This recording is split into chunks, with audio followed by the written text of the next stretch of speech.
دكتور، نحن بنعرف بالمجتمع الإسلامي أنه الرجال ينتظرهم حور عين في الجنة. السؤال أنه في سورة الدخان قال الله تعالى: إن المتقين في مقام أمين، إلى أن تقول الآيات: كذلك وزوجناهم بحور عين.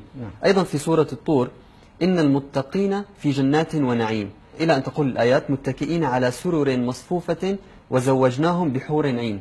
السؤال أنه الله ذكر كلمة المتقين، فهل أيضا ممكن أن يكون المتقين هم إناث أيضا مثل ما هم رجال؟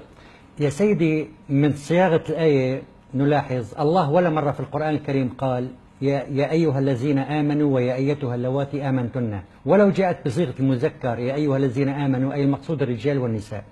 لذلك الله حينما يقول إن المتقين يقصد الرجال والنساء، لأن كلمة المتقين لم ترد والمتقيات، لذلك الحور العين هم للرجال والنساء مع بعض. طب دكتور، تشرح لنا أكثر لحتى يعرف المشاهد شو هن الحور العين؟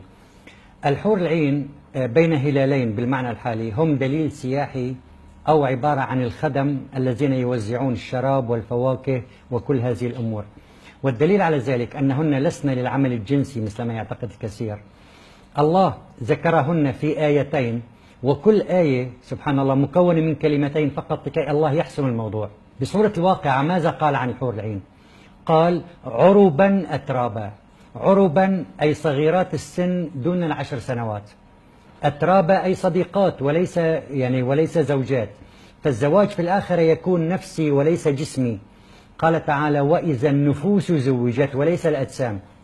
أيضا كرر ذات الموضوع بسورة النبأ، سورة عمل الشهيرة، قال تعالى وكواعب أترابا، والكاعب هي الأنثى دون 10 سنوات التي ليس لها صدر، هي صغيرة. وأيضا كرر كلمة أترابا. فالحور العين هم كدليل سياحي وللخدمات فقط للرجال والنساء. إذا جميل دكتور، يعني حتى النساء يطمنوا هلا في عندهم حور عين بالجنة. صحيح.